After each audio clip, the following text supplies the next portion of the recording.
Merhabalar arkadaşlar. Yiğido için dün veteriner kliniğine gittim. Yiğido birkaç gün daha kalacak. Bilginiz olsun.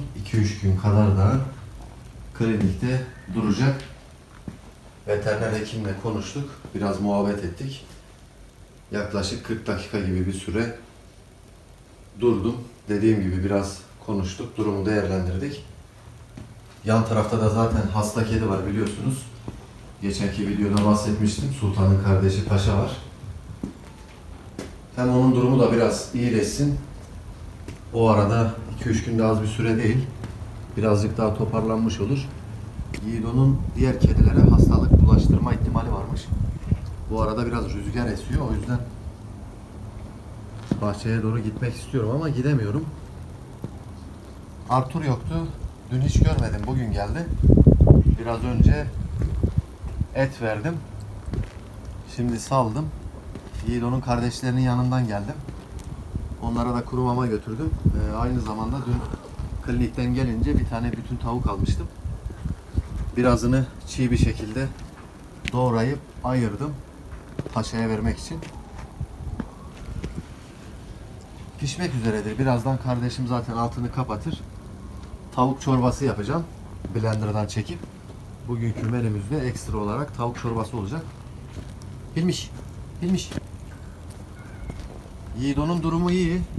Sadece birazcık daha göz tedavisine devam edilecek. Hırıltısı geçmiş. Ciğerleri dolduğu için o yüzden öyle enfeksiyon kapmış. Biliyorsunuz geçen gördünüz zaten. Nefes alırken zorlanıyordu. Gel Arthur. Çok fazla hırıltı ve akıntısı vardı. Onlar tamamen geçmişler. Dediğim gibi arkadaşlar veteriner hekim birazcık daha kalmasını istiyor. Birkaç gün daha bizim için sorun değil dedi. Buraya kadar geldik. Emeklerimiz boşa gitmesin diyor. Gel buraya.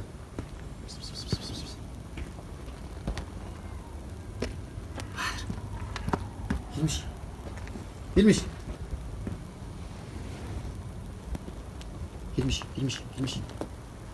Hilmi. Cingöz. Hilmiş.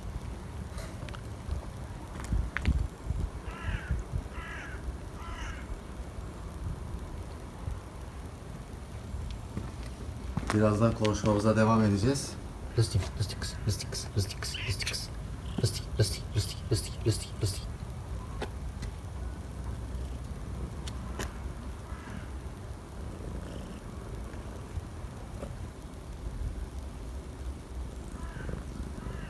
Civarda fazla kedi olmadığı için biraz konuşmamıza ara verdik. Kedileri çekmek istedim sizlere. Şu anda yavrular burada değil. Hepsi buradalardı biraz önce. Yaklaşık 1 saattir ben buradayım. Beslenme işini aradan çıkardık. Bu da Zeyna, Safinaz'ın kızı. Süleyman abinin tavuğu yine buralarda dolaşıyor. Mamaları da dağıtmış biraz. Kulübenin üzerinde tabak vardı. İçindeki mamaları dağıtmış. Biraz da burada var şu anda. Birkaç saat sonra yine geleceğim. Çorbamız biraz soğusun. Didikleyeceğim. Tekrar bahçeye inip tavuk çorbası vereceğim dediğim gibi. Aryana. Ne biçim miyavlıyorsun kızım sen? Lastik de gelmiş. Lastik neredesin lastik? Kıcıyım. Lastik. Birazdan size Paşa'yı da göstereceğim. Miki. Neredesin Miki? İsmini de nasıl biliyor ha? Miki. Gelin bakalım gelin. Biraz insanlar sizi görsünler. Kaçaklar. Hah Boncuk da gelmiş. Kaçak Boncuk. Boncuk. Karşıda da komodo ejderi var. Bahadır'a saldırmıyor. Hayret. Hastalığından sonra biraz durgunluk var. Bahsettiğim vahşi kedi bu. Az bir şey de olsa şöyle yaklaşalım biraz görün. Kaçacak zaten birazdan.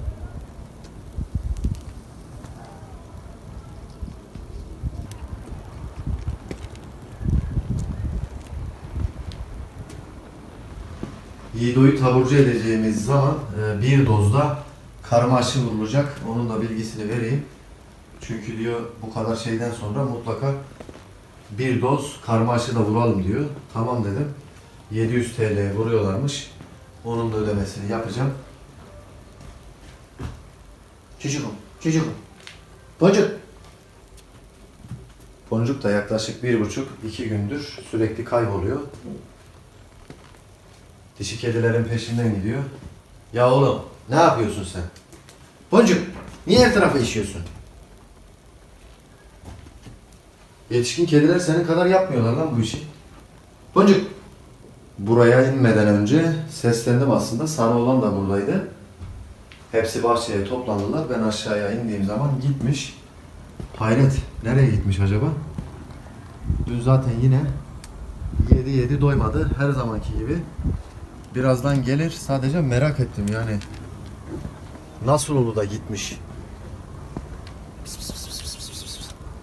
Yemek yemek için can atan bir kedi. Görmeyince şaşırdım. Burada da Fadik var. Yan tarafta da Behlül var. Birkaç gün sonra Yiğido'yu teslim almaya gittiğim zaman Behlül'ü de götüreceğim arkadaşlar. FİP'ten dolayı bir test ettireceğiz. Kan değerlerine bakalım. Ne durumda? FİP'i geçmiş mi, geçmemiş mi? 1500 lira test için ödeyeceğiz. 700 TL'de Yiğido'nun karma aşısını yaptıracağız. Özellikle karma aşısını tabi biraz konuştuk. Koruyucu hekimlikten sürekli bahsediyor. Bir tane kediye diyor yapacağım masrafı karma aşıya uygularsanız diyor en azından hem hastalanmamış olurlar hem de biz de bu kadar uğraşmamış oluruz diyor sokak hayvanları için. Getirdiğim kedi biliyorsunuz Yiğido bir haftadan fazla oldu. Klinikte 2-3 gün kadar daha kalacak. Serum tedavisini zaten kesmişler. Sadece gözlerindeki enfeksiyondan dolayı halen damlaları, merhemleri uygulanıyor. Biraz daha vakite ihtiyacı var. Bu şekilde götürme diyor. Ayrı odaya koyacaksan, ilaçlarını da düzenli kullanacaksan vereyim diyor. Maalesef tek bir odaya kapatamayacağım. Sultan'ın kardeşi var orada, Paşa. Onun durumundan da bahsettim. Ne tür hastalık geçirdiğini dikkatli bir şekilde, özenli bir şekilde anlattım. Gençlik hastalığı değildir diyor. Zannetmiyorum. Gençlik hastalığı olsa öldürürdü diyor. Yani bunları söylüyor. Yemek yiyorsa korkma dedi. Herhangi bir sorun olmaz. Sadece bu hastalıklara yakalanmaması için mutlaka bir doz da olsa yıllık karma aşı yaptır diyor kedilere. Gerekirse diyor biz buraya da geliriz. Toplu bir şekilde yaparız. Siz yeter ki karar verin diyor. Hallederiz diyor onu. Dediğim gibi ben sadece 700 TL'nin çok olduğunu söyledim. Bu arada sarı olan geldi. Hemen mamasını yiyor. Sarı. Camış. Sarı. Yakında muhtemelen hiyerarşinin en başındaki kedi bu olacak. Kalıplı da zaten deve gibi. Sarı. Hiç oralı değil, acıkmış. Sarı. Çorba da seviyor. Çorba pişsin, birkaç saat sonra geleceğim. Yine tabak tabak çorba içer. İyice alıştı, ortama adapte oldu. Bundan sonra ileriki dönemlerde kavga çıkarmazsa iyi. Biraz ondan şüpheleniyorum. İnşallah biraz uysal bir kedidir. Çok fazla o işlere girmez, kalkışmaz. Arkadaşlar karma aşı için muhtemelen en azından yavru kediler için küçük de olsa bir çağrıda bulunacağım ileride. Yaparsak gerçekten çok iyi olur. Hem bu hastalık muhabbetlerinden özellikle gençlik hastalığından büyük bir ihtimal kurtulacağız. En azından hastalığı geçirseler bile daha hafif seyreder. Semptomları düşük olur. Kurtulma şansları çok yüksek olur. Tabii biz toplu yaptırdığımız zaman 700 TL'ye yaptırmayacağız. Bayağı da yine para tutacaktır. Firmayla konuşurum diyor. İlaç firmasıyla. Bir fiyat alırız. Siz yeter ki karar verin. Onu o zaman konuşuruz diyor. Bir doz bile korur diyor. Bir dozluk da olsa aşılarını yaptırın diyor. Görüyorsunuz. Bazen böyle hastalıklar çıktığı zaman ölen kediler de olmuştu yani. Bayağı bir kedi ölmüştü geçen yazın sonlarında. Daha doğrusu geride bıraktığımız yazın sonlarında. Benim maddi imkanlarım olsaydı en başından zaten bu zamana kadar hem kısırlaştırmalarını da aradan çıkartırdım. Bu kadar kedi de olmazdı. Karma aşılarını da yaptırırdım. Belki de şu anda önceden kaybolan kedilerin hiçbiri kaybolmayacaktı. Hepsi burada olacaklardı. Kısırlaştırmayı yapabilseydik. Belediyelerden zaten hizmeti şu şekilde alamıyorsunuz. Kısırlaştırma yaparsak size geri teslim etmeyiz diyor. Veteriner klinikleri bu duruma itiraz ediyorlarmış. Kazançlarına aksaklık oluyor diye. Zaten şunu söylüyor adam, parası olan getiriyor diyor bize. Bizlerin sokaktaki hayvanlarla bir işi yok diyor. Kesinlikle öyle bir şey söz konusu değil diyor yani. Tamamen bahane uyduruyorlar yapmamak için. Pıs pıs pıs pıs. Bakın 3 yavru da karşıda var, çitanın yavruları. Her ne kadar kaçıyor olsalar bile karma aşı işini aradan çıkarabilirsek, çünkü bakın Yiğido'ya ödediğimiz klinik masrafını biraz da dediğim gibi firma artık ne fiyat verir, kaça yaparlar, o da var. Onu da eklediğimiz zaman muhtemelen maliyet biraz daha düşecektir. En azından 4 tane 5 tane kedinin bu viral enfeksiyonlara yakalamasını önleyebiliriz. Bir tane kedi klinikte kaldığı zaman hem uğraştırıyor adamları hem de ölümcül sonuçlar da doğurabiliyor. Ben şimdi videoyu daha fazla uzatmayayım arkadaşlar. Yan tarafa geçelim. Paşa'yı size göstereyim. Oradan da videomuzu sonlandıracağım. Paşa. Biraz hırıltısı var gördüğünüz gibi. Ben bir susayım, dinleyin.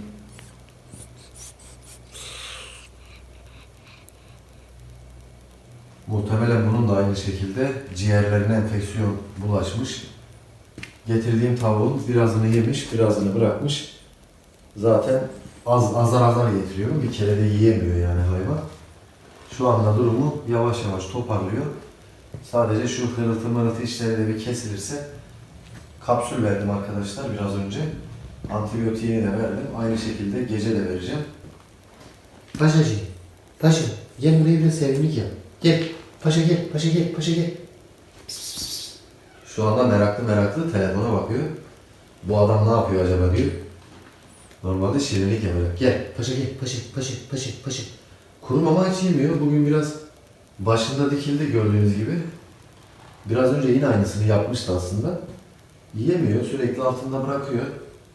Sadece çiğ et yiyor. Paşa.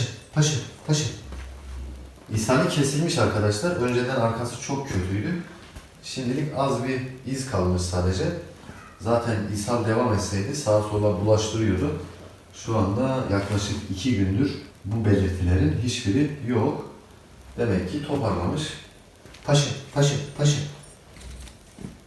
Yani bu tarz hastalıklar bazen uzayabiliyor. 10 gün de olabilir, 15 gün de olabilir. Çorbamız olsun. Çorba da çok seviyor. Biraz da çorba içsin. Paşa. Hadi oğlum biraz sevimlilik yap.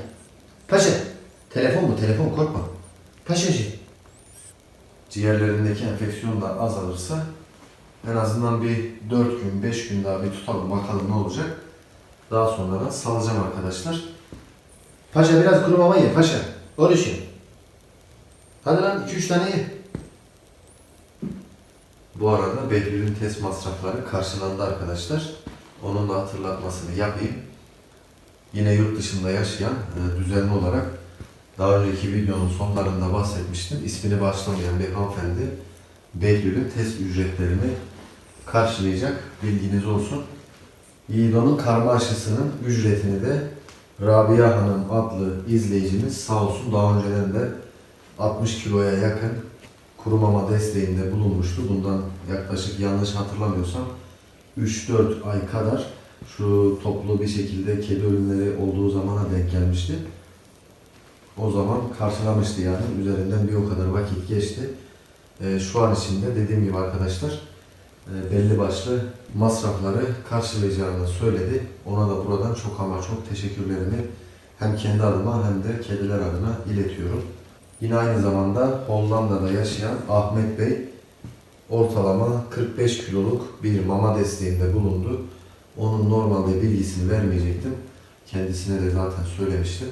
hayvanların gıda desteğine, en azından mama kumbarasına tekrar insanların katkısı olsun diye mamadan bahsetmeyecektim aslında arkadaşlar. Biliyorsunuz ben bu hayvanları düşünmek zorundayım. Bir taraftan yine mamamızı biriktirmek zorundayız. Yine dayanamadım tabii, söyleyeyim dedim. En azından herkesten bahsettik. Beyefendiden de bahsedelim. Dediğim gibi arkadaşlar yaklaşık 45 kiloluk mama desteğinde bulundu. Elimizdeki mamalar yarıya inmeye başladığı zaman tekrardan mama çağrısında bulunacağım arkadaşlar. Yine aynı şekilde mama kumbarası üzerinden mama desteğinde bulunmanızı rica edeceğim. Şimdilik dediğim gibi bu konulardan pek bahsetmeyeceğim. Biraz mamamız azalsın. Tekrardan bahsedeceğim. Ahmet Bey'e de teşekkürlerimizi iletiyoruz. Sağ olsun, var olsun. Kısacası maddi ve manevi olarak desteklerini esirgemeyen bütün insanlara, kardeşlerimize, dostlarımıza yeniden tekrardan teşekkürlerimi iletiyorum. Videomuzun sonuna geldik. Kanala destek olmak için beğeni atmayı sakın ama sakın unutmayın. Çok az beğeni geliyor arkadaşlar. Bunlar kanalı ilerletmiyor maalesef. Zaten izlenmelerimiz genelde düşük oluyor. Bazen biraz yükseliyor. Bazen bakıyorsunuz düşük kalıyor. Değil mi paşa? Oğluşum. Paşacığım. Paşacığım. Paşa da kartonun içine girdi, yatacak. Ben de yavaş yavaş burada artık videoyu sonlandırıyorum. Başka bir videoda görüşmek üzere. Desteklerinizi sakın esirgemeyin. Abone olursanız, videoları da beğenirseniz, içinizden geliyorsa da yorum yaparsanız sevinirim arkadaşlar. Başka bir videoda görüşmek üzere. Hoşça kalın.